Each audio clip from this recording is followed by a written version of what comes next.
अस्सलाम वालेकुम। पिछली वीडियो में हमने feed to the taker in study की थी। इस वीडियो में हम देखेंगे कि टेकर इन के अपने क्या ऑब्जेक्टिव्स हैं या टेकर इन का जो एक्शन से हम क्या इस रीजन के एक्शन से हम क्या ऑब्जेक्टिव्स हासिल करना चाहते हैं। तो इस रीजन से जो हमारे कॉमन ऑब्जेक्टिव्स होते हैं, इनमें सबसे पहला ये है कि it should open the cotton aggressively and reduce the thickness of the bat या लैब, यानी maximum opening with minimum fibre damage इस एरिया का हमारा ऑब्जेक्टिव होता है। तो यहाँ पे जो फ़ीड हो रही है, यहाँ पे इसके पीछे जो शूट फ़ीड सिस्टम लगा हुआ है, वहाँ से एक मोटी तह जो फाइबर्स की है, जिसको आप बैट बोलते हैं, वो यहाँ पे टेकरिन को प्रेजेंट हो रही है। इस बैट को या थिक फाइबर्स की लेयर को टेकरिन ने सीवियरली ओपन करना होता है, तब जाके यहाँ पे मैक्सिमम हद तक ओपनिंग और क्लीनिंग होती है।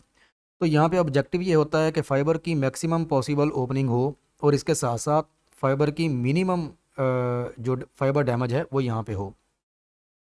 इसके साथ साथ चूँकि इसने फाइबर को आगे सिलेंडर की सरफेस को ट्रांसफ़र करना होता है, तो ये जो ट्रांसफ़र है ये कांस्टेंट रेट पे करना चाहिए टेकरिन को सिलेंडर की सरफेस पे। फिर यहाँ पे चूँकि इस रीजन में इम्प्योरिटीज़ निकलती हैं, इम्प्योरिटीज़ जो कार्ड के ऊपर क्लीनिंग होती है, वो majority of the cleaning taker in region में या टेकरिन के नीचे जो ड्रॉपिंग होती हैं उसकी सूरत में निकलती है। तो maximum cleaning with minimum good fibre loss, तो यहाँ पे जो ऑब्जेक्टिव है वो ये है कि मैक्सिमम क्लीनिंग हो और मिनिमम गुड फाइबर लॉस हो, maximum opening, minimum fibre damage और मैक्सिमम क्लीनिंग और मिनिमम गुड फाइबर लॉस, ये यहाँ पे इसके ऑब्जेक्टिव हैं।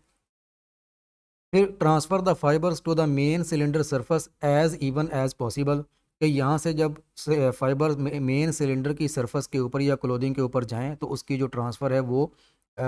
यूनिफॉर्म हो, both in transverse and longitudinal direction, कि along the width of the cylinder भी यूनिफॉर्म हो और लॉन्गिट्यूडिनल डायरेक्शन में भी फाइबर्स का ट्रांसफ़र टेकर इन की सरफेस से सिलेंडर की सरफेस के ऊपर यूनिफॉर्म होना चाहिए।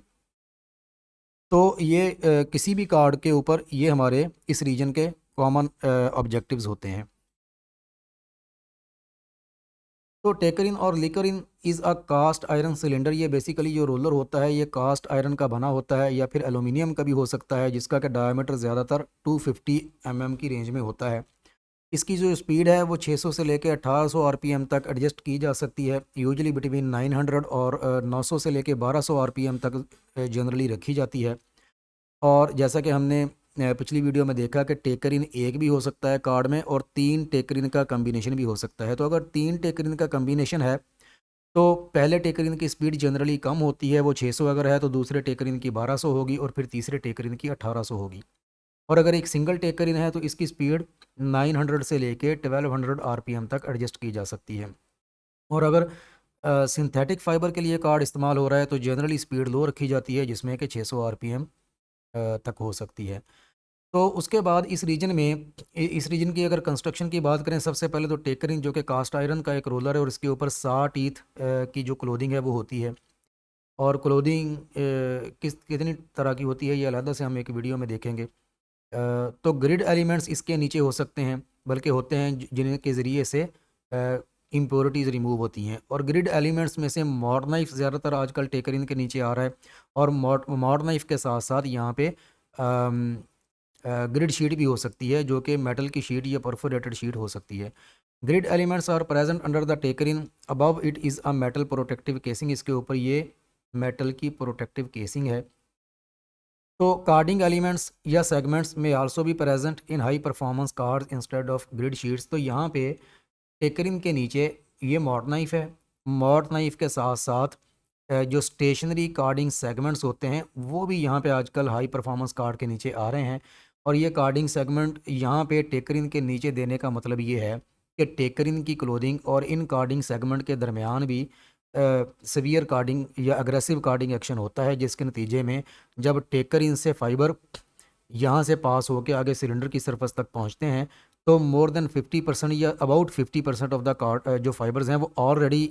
इस सीवियर एक्शन की वजह से इंडिविजुअल फाइबर स्टेट के ऊपर आ जाते हैं। क्योंकि हमारी कार्ड के ऊपर जो ऑब्जेक्टिव है वो ये होता है कि हमने कार्डिंग के ऊपर फाइबर टू फाइबर लेवल तक की ओपनिंग अचीव करनी होती है। तो इसमें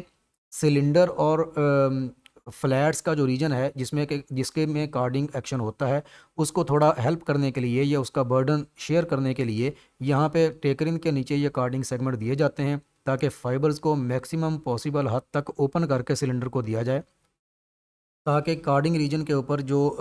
बर्डन है, उसका फंक्शन करने का जो बर्डन है वो शेयर किया जा सके। तो यहाँ पे टेकरिन टेकरिन के नीचे मॉड नाइफ क्लीनिंग के लिए, इम्प्योरिटीज़ रिमूवल के लिए, और इसके नीचे कार्डिंग सेगमेंट या फिर यहाँ पे ग्रिड्स हो सकती हैं, मेटल शीट हो सकती है जिसमें स्लॉट्स हों या परफोरेशन हो ग्रिड की फॉर्म में। तो कार्ड के ऊपर जो क्लीनिंग होती है उसका मैक्सिमम पॉसिबल जो शेयर है वो टेकरिन रीजन का होता है, यानी कार्ड के ऊपर जो इम्प्योरिटीज़ रिमूव होनी है उसका ज़्यादातर शेयर टेकरिन रीजन में रिमूव हो जाता है।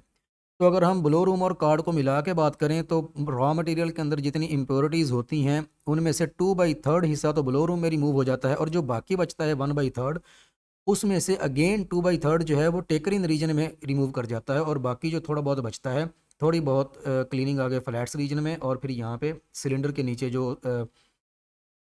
स्लॉट्स वगैरह होती हैं वहाँ से रिमूव होता है। तो मेजॉरिटी ऑफ द जो क्लीनिंग है, यानी इम्प्योरिटीज़ जो प्रेजेंट होती हैं कार्ड के ऊपर एंटर होने वाले रॉ मटेरियल की, उसमें 2/3 टेकरिन रीजन में टेकरिन ड्रॉपिंग्स की सूरत में निकल जाती हैं। तो कार्ड जो है उसमें सिंगल टेकरिन भी हो सकता है और 3 टेकरिन भी हो सकते हैं, जैसा कि 3 टेकरिन की स्कीम यहाँ पे ये टुचलर की डायग्राम में यहाँ पे दिखाई गई है कि 3 टेकरिन का कम्बिनेशन सिलेंडर को फीड कर रहा है। तो single taker in can open material to an extend that 50% और little less of the fibres can be in single fibre state. तो चूंकि यहाँ पे अगर सिंगल टेकरिन है तो सिंगल टेकरिन के ऊपर भी चूंकि 100 टीथ होते हैं, तो यहाँ पे इसके नीचे जो मॉडर्न कार्ड्स हैं इसके नीचे स्टेशनरी कार्डिंग सेगमेंट्स भी लगाए जाते हैं। तो इन दोनों के एक्शन के नतीजे में फाइबर्स जो हैं वो 50% तक फाइबर टू फाइबर लेवल की ओपनिंग तक यहाँ पे आ जाते हैं।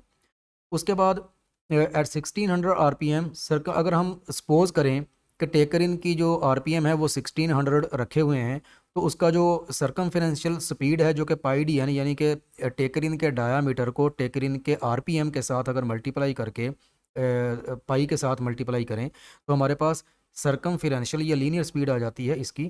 टेकरिन रीजन की, जो कि 76 किलोमीटर पर आवर बनती है। This means a draft of about 1600 takes place in taker in region. तो यहाँ पे अगर देखें तो ये ड्राफ्ट जो बनता है, जो टेकरिन रीजन में बनता है, ये तकरीबन 1600 से ज़्यादा का होता है, जो जिसका अंदाज़ा यहाँ से लगाया जा सकता है कि ये बड़ी हैवी बैट है जो कि फीड हो रही है। इस बैट को यहाँ पे सवियरली ओपन करके टेकरिन आगे लेके जाता है, और ये सवियर ओपनिंग का अंदाज़ा इससे लगाया जा सकता है कि 50% ऑफ द फाइबर जो है ऑलरेडी यहाँ पे फाइबर टू फाइबर लेवल की ओपनिंग तक आ जाते हैं। तो इससे अंदाज़ा लगाया जा सकता है कि यहाँ पे टेकरिन की जो स्पीड है या टेकरिन जो ड्राफ्ट देता है फीड होने वाली बैट को, वो कितना ज़्यादा होता है। तो इसका मतलब ये है 1600 के ड्राफ्ट का मतलब ये है कि टेकरिन का सवियर एक्शन होता है फीड होने वाले फाइबर्स के ऊपर या फीड होने वाली बैट के ऊपर, और fibre damage can occur at this point के यहाँ पे जो ओपनिंग हो रही होती है वहाँ पे फाइबर डैमेज होने के भी चांसेस होते हैं। तो carding segments under taker in help opening the fibres. तो आजकल हाई परफॉर्मेंस कार्ड के नीचे जो टेकरिन के नीचे भी कार्डिंग सेगमेंट्स होते हैं वो फाइबर्स को फर्दर ओपन करने के लिए हेल्प करते हैं। Fibres pass over mote knife and then over carding segment and again over mote knife and carding segment before passing to the main cylinder. के यहाँ पे जब फाइबर फीड होते हैं तो सबसे पहले मॉड नाइफ में जहाँ पे जो टेकरिन की क्लोजिंग ओपनिंग इफेक्ट देती है, तो ओपन फाइबर में से जो इम्प्योरिटीज़ निकलनी है वो यहाँ पे ये मॉड नाइफ निकालता है। फिर आगे कार्डिंग सेगमेंट है, यहाँ पे और फर्दर ओपनिंग होती है फाइबर्स की, और फर्दर ओपनिंग के बाद जो मज़ीद इम्प्योरिटीज़ लिबरेट होने के चांसेस होते हैं वो ये वाला मॉड नाइफ फिर करता है। तो मॉड नाइफ कार्डिंग सेगमेंट का कम्बिनेशन, फिर मॉड नाइफ और कार्बन सेगमेंट कार्डिंग सेगमेंट का कम्बिनेशन यहाँ पे काम कर रहा होता है। यहाँ पे फर्दर ओपनिंग होती है, फिर इससे आगे मटेरियल उसको सिलेंडर को ट्रांसफ़र हो जाता है। तो fibres pass over mote knife and then over carding segment and again over mote knife and carding segment before passing to the main cylinder. अब हमने कहा कि यहाँ पे टेकरिन जो फीड होने वाली बैट को एक्शन देता है वो बड़ा सवियर एक्शन होता है, और हाई स्पीड की वजह से तकरीबन 1600 का ड्राफ्ट भी हमने अभी देखा कि यहाँ पे 1600 तक का ड्राफ्ट भी आता है। तो इसमें अगर इसकी ओपनिंग इंटेंसिटी को या फाइबर या टेकरिन के अग्रेसिव एक्शन को फाइबर के ऊपर कम करना हो, तो ये फैक्टर्स हैं जो यहाँ पे टेकरिन की अग्रेसिवनेस को कंट्रोल करते हैं। सबसे पहले थिकनेस ऑफ द बैट, के थिकनेस ऑफ द बैट को कम या ज़्यादा करके यहाँ पे एक्शन की इंटेंसिटी को कम या ज़्यादा किया जा सकता है। अगर आप बहुत ज़्यादा थिक बैट फीड करेंगे तो इससे ओपनिंग एक्शन कम होगा, और अगर कम थिकनेस की बैट फीड करेंगे तो ओपनिंग एक्शन ज़्यादा होगा या अग्रेसिव एक्शन ज़्यादा होगा। Degree of openness of the feed stock, के ये जो फीड स्टॉक है ये बैट ही इसकी फीड स्टॉक है, इसमें ऑलरेडी जो फाइबर की डिग्री ऑफ ओपनिंग है वो भी टेकरिन के एक्शन को इन्फ्लुएंस करती है। तो ये जो डिग्री ऑफ ओपनिंग है, इसके लिए जब हमने शूट फीड सिस्टम पढ़ा था तो उसमें हमने देखा था कि शूट फीड सिस्टम दो तरह का आता है। जो two piece chute feed system है उसमें शूट फीड सिस्टम के अंदर ही ओपनिंग रोलर लगा होता है, जो कि ब्लो रूम से आने वाले फीड होने वाले फाइबर्स की फर्दर ओपनिंग करके यहाँ पे आगे डिलीवर करता है। तो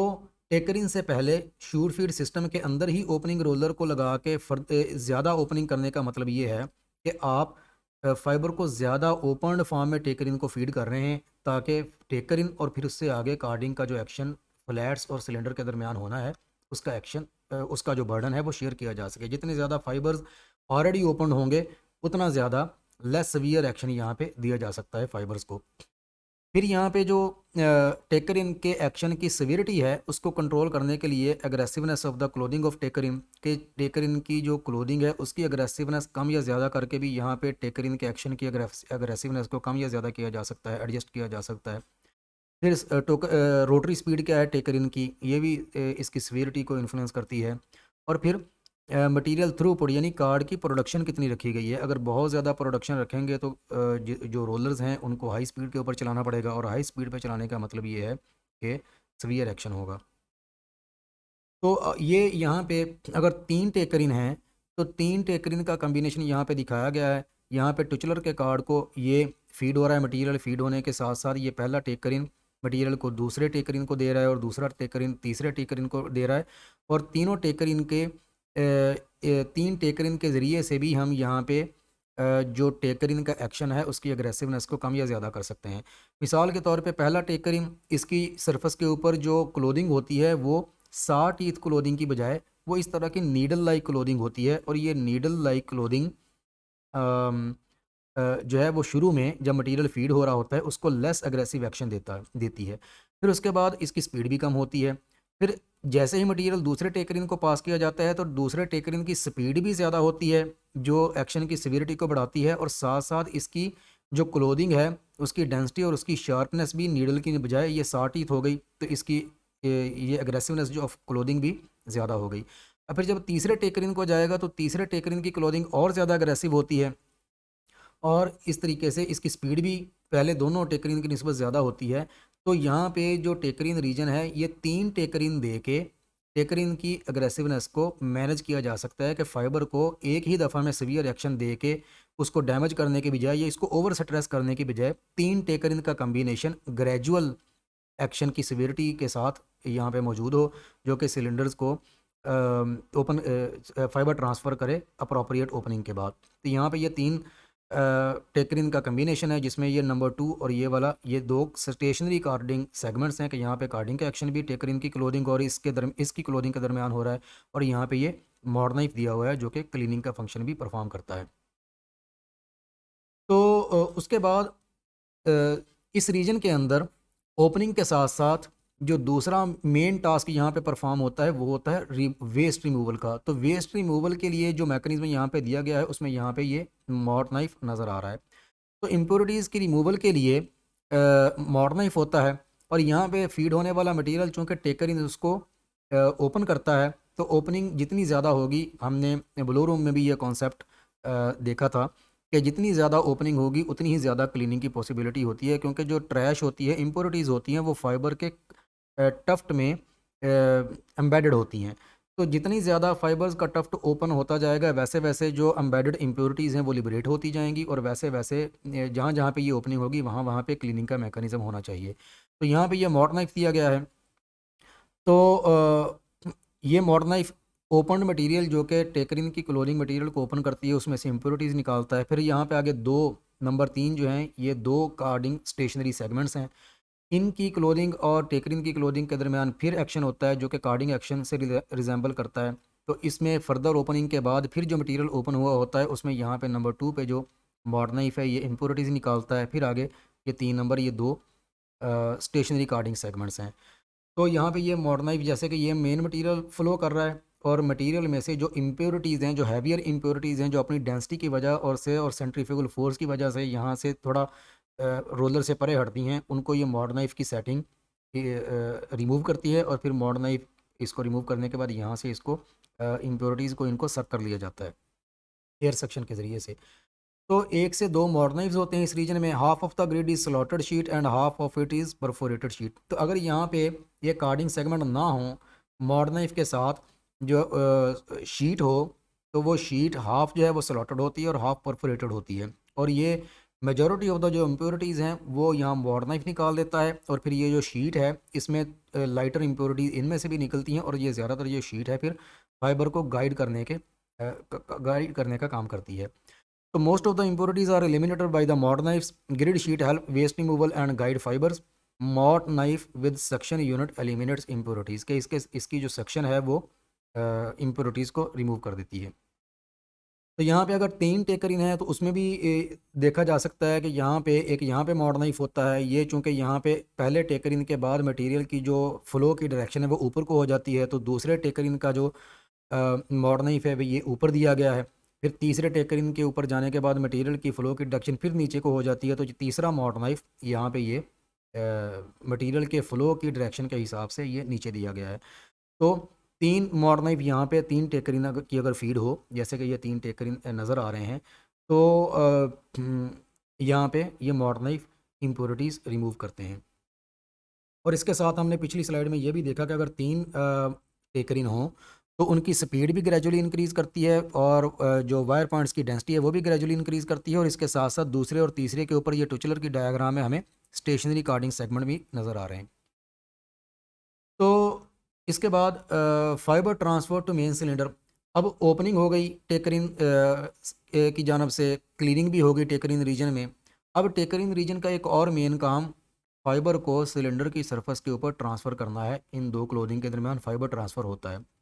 तो fibre transfer from taker in to cylinder clothing is configured for doffing. अब यहाँ पे जो फाइबर ट्रांसफ़र का ऑब्जेक्टिव हमने अचीव करना है उसमें टेकरिन की सरफेस के ऊपर जो 60 ईथ हैं और जो सिलेंडर की सरफेस के ऊपर 60 ईथ हैं, इन दोनों की आपस में कॉन्फ़िगरेशन का बड़ा अमल दखल होता है। और इस कॉन्फ़िगरेशन में पिछली एक वीडियो में जो हमने बेसिक एक्शन ऑन कार्ड वाली वीडियो है उसमें हमने देखा था कि पॉइंट टू पॉइंट एक्शन होता है जो कि कार्डिंग एक्शन होता है, और एक पॉइंट टू बैक एक्शन होता है जो कि स्ट्रिपिंग एक्शन होता है, जिसमें एक सरफेस से मटेरियल दूसरी सरफेस के ऊपर ट्रांसफ़र होता है। तो ये जो स्ट्रिपिंग एक्शन होता है ये यहाँ टेकर इन और सिलेंडर की क्लोथिंग के दरमियान होता है। तो इस मकसद के लिए जो हमने पॉइंट टू बैक एक्शन है, यानी कि जो यहाँ पे इसका पॉइंट और इसकी बैक, यानी कि सिलेंडर की क्लोथिंग के का बैक और टेकरिन की क्लोथिंग का पॉइंट जो है ये पॉइंट टू बैक एक्शन होता है, जिसमें कि सरकमफेरेंशियल स्पीड सिलेंडर की टेकरिन से कम से कम 2 गुना होती है। तो इस अपनी स्पीड डिफरेंस की वजह से और इस क्लोथिंग कन्फिग्रेशन की वजह से इसमें चूँकि बड़ी क्लोज सेटिंग होती है, सिलेंडर की क्लोथिंग टेकरिन की क्लोथिंग से फाइबर ले लेती है। और इसको ये एक्शन और ये transfer stripping action point to back action की वजह से पॉसिबल होता है, जो कि यहाँ पे, तो इस पॉइंट टू बैक एक्शन की वजह से यहाँ पे मटेरियल ट्रांसफ़र हो रहा होता है। तो फाइबर ट्रांसफ़र होने के साथ साथ यहाँ पे जो दूसरा काम टेकर इन अकम्प्लिश करता है वो ये कि सिर्फ सिलेंडर की सरफेस के ऊपर फाइबर ही ट्रांसफ़र नहीं किए जाते, बल्कि फ़ाइबर की अलॉन्ग लॉन्गिट्यूडिनल डायरेक्शन में सिलेंडर की सरफेस के ऊपर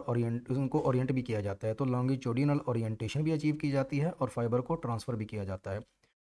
तो चूँकि जो सरकमफेरेंशियल स्पीड है सिलेंडर की वो टेकर इन से 2 गुना ज़्यादा होती है, तो दैट मीन्स कि टेकर इन और सिलेंडर इस रीजन में 2 का ड्राफ्ट होता है। तो अगर ये 2 से कम ड्राफ्ट रखा जाएगा तो फाइबर का ट्रांसफ़र एफिशिएंट नहीं होगा और फाइबर जो है वो रोलर टेकर इन की सरफेस के ऊपर अगर रोल करते रहेंगे तो इससे नेप्स जनरेट होते हैं, जैसा कि हमने ब्लू रूम में भी डिस्कस किया था कि एयर ट्रांसपोर्ट की वजह से जब फाइबर्स एयर के अंदर सस्पेंड होते हैं तो फाइबर की रोलिंग की वजह से ब्लो रूम में भी एक मशीन से दूसरी मशीन तक जाते हुए नेप्स की तादाद बढ़ती है और ये नेप्स आके कार्ड के ऊपर कार्डिंग एक्शन के नतीजे में रिमूव होते हैं या डिसएंटेंगल होते हैं।